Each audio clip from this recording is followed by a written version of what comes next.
So first I want to say that Gene initially and primarily is a philosopher, and found a language to talk about the relationship between words and experience, or explicating an experience, and the kind of experiential or implicit orderedness that gives rise to exact, precise next steps or symbolizations, and that relationship of a symbolization arising exactly out of an experiential matrix or mesh has this carrying forward effect, so that then the whole organism is slightly different. And he really took that understanding and looked for a field to apply it in. And that led to this collaboration with Rogers at the University of Chicago in the late 50s and early 60s. So really, in a way, he was looking for a philosophical practice. And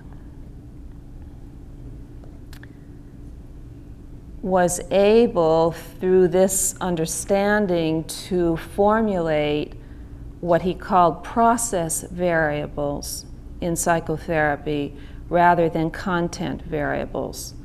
So that in terms of trying to look at, well, what is it that's actually going on when therapy works, rather than looking at that in terms of what content is the client discussing, he made that critical turn to look at in what manner is the content being discussed, right?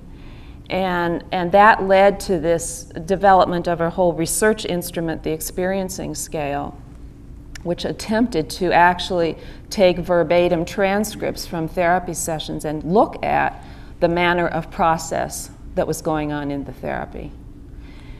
And then they had this surprising and very upsetting finding that was replicated a number of times, that they could predict the outcome of therapy from the manner of process in the first session.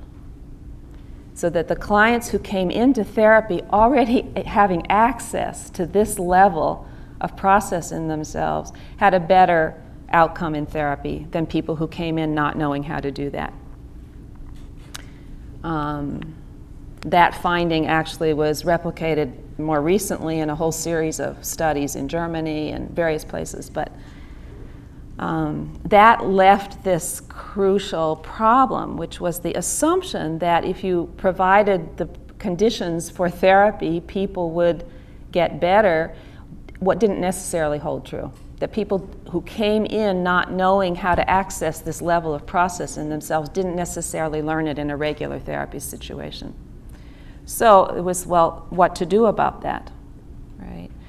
So that led to this years-long development of articulating this process in a way to try to help make it accessible and available to people who didn't naturally work in that way inside themselves.